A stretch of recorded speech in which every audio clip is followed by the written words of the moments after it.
പാലക്കാട് രാഹുൽ മാങ്കൂട്ടത്തിനെതിരെ കാല് കുത്തിക്കില്ല എന്നൊക്കെ പറഞ്ഞാൽ അതൊരു ഫ്രീസല്ലേ സാർ? കാല് കുത്തിക്കില്ല എന്നൊക്കെ പറഞ്ഞാൽ അയാളെ കാലെടുത്ത് മേലോട്ട് വെക്കാൻ പറ്റുമോ? അയാൾ MLA ആണ്, അയാൾ എവിടെ വരുന്നു? നാണോ മാനോ ഇല്ലാത്ത ആൾക്കാർക്ക് എവിടെയും വരാലോ. അയാൾ വരുന്നു. അയാൾ വരുന്ന സമയത്ത് പ്രതിഷേധിക്കാനല്ലേ നമുക്ക് സാധിക്കുള്ളൂ. നമ്മൾ പ്രതിഷേധിച്ചിട്ടുണ്ട്. BJP MLA ഓഫീസിലേക്ക് നിരന്തരമായി മാർച്ച് നടത്തിയിട്ടുണ്ട്. പാലക്കാട് മുനിസിപ്പൽ ചെയർപേഴ്സൺ രാഹുൽ മാങ്കൂട്ടത്തിൽ പങ്കെടുത്തതിനെ സംബന്ധിച്ച് BJPയുടെ അഭിപ്രായം പറഞ്ഞിട്ടല്ലോ. ഞങ്ങളത് തള്ളിക്കളയുകയും അവരോട് വിശദീകരണം ചോദിക്കുകയും അവർക്കൊരു തെറ്റ് പറ്റിയതായിട്ട് അവർ സംസ്ഥാന നേതൃത്വം ബോധ്യപ്പെടുത്തുകയും ചെയ്തു. ഞങ്ങളുടെ ആത്മാർത്ഥതയുണ്ടെങ്കിൽ നിങ്ങൾ മനസ്സിലാക്കേണ്ടത്, പാലക്കാട് മുനിസിപ്പാലിറ്റി ഔദ്യോഗികമായി നടത്തിയിട്ടുള്ള ഒരു പരിപാടിയിലും ഞങ്ങൾ MLA പങ്കെടുപ്പില്ല. ബൈ പ്രോട്ടോകോൾ അനുസരിച്ച് MLA പങ്കെടുപ്പിക്കേണ്ടതാണ്. മുനിസിപ്പാലിറ്റിയുടെ 2 പരിപാടി, ഒന്ന് കേന്ദ്രമന്ത്രിമാരായിട്ടുള്ള ജോർജ് കുര്യൻ പങ്കെടുത്ത പരിപാടി, സുരേഷ് ഗോപി പങ്കെടുത്ത 2 ഒഫീഷ്യൽ പ്രോഗ്രാം ഉണ്ടായിരുന്നു. ആ പ്രോഗ്രാമിൽ നോർമൽ പ്രോട്ടോകോൾ അനുസരിച്ച് ചീഫ് ഗസ്റ്റായിട്ട് വിളിക്കേണ്ടത് സ്ഥലം MLA ആണ്. ഞങ്ങൾ ആ 2 ഔദ്യോഗിക പരിപാടിക്കും MLA പങ്കെടുപ്പിച്ചിട്ടില്ല. അതാണ് BJPയുടെ നിലപാട്.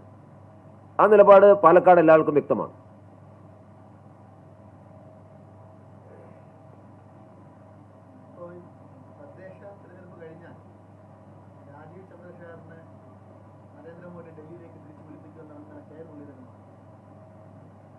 അതെന്തിനാണ്?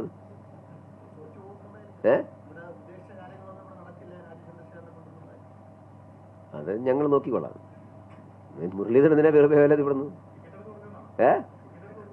അല്ല, മുരളീധരൻ സ്വയം ടിക്കറ്റ് എവിടെ നിന്ന് കിട്ടുമെന്ന് അന്വേഷിക്കട്ടെ. അതാണ് ആദ്യം ചെയ്യേണ്ടത്. ഞങ്ങളെ കാര്യത്തിൽ എന്തിനാ ഇങ്ങനെ വേവലാതി മുരളീധരന്?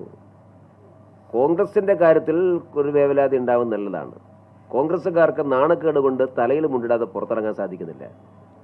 യൂത്ത് കോൺഗ്രസ്സുകാർക്ക് ഒരു തോർത്ത് കൊണ്ട് മേടിച്ചു കൊടുക്കട്ടെ മുരളീധരൻ, അതാ നല്ലത്. ഇത് ഞങ്ങളുടെ കാര്യം ഞങ്ങൾ നോക്കിക്കൊള്ളാം.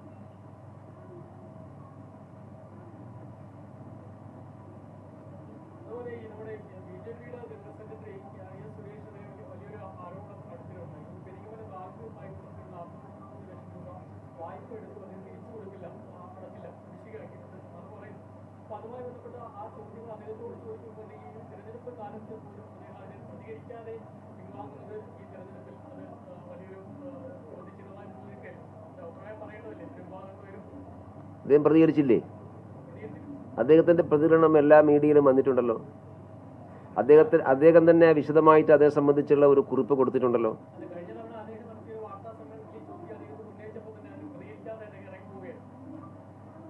ഞാൻ അദ്ദേഹത്തിന്റെ പ്രതികരണം കണ്ടിട്ടുണ്ട്.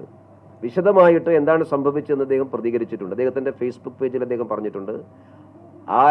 ഈ വാർത്താ മതത്തിന്റെ തൊട്ടുപിറ്റേ ദിവസത്തെ ചില വിഷ്വൽ മീഡിയ അദ്ദേഹത്തോട് പ്രതികരണം ആരാഞ്ഞപ്പോൾ അവരോടും പറഞ്ഞിട്ടുണ്ട്. അതിലൊരു കാര്യമുള്ളത്, അദ്ദേഹം തന്നെ വിശദീകരിച്ചിട്ടുള്ളതാണ്. ആ ബാങ്കിന്റെ ഭരണസമിതിയിൽ അദ്ദേഹം ഒരു 3 വർഷം മാത്രമേ ഇരുന്നിട്ടുള്ളൂ.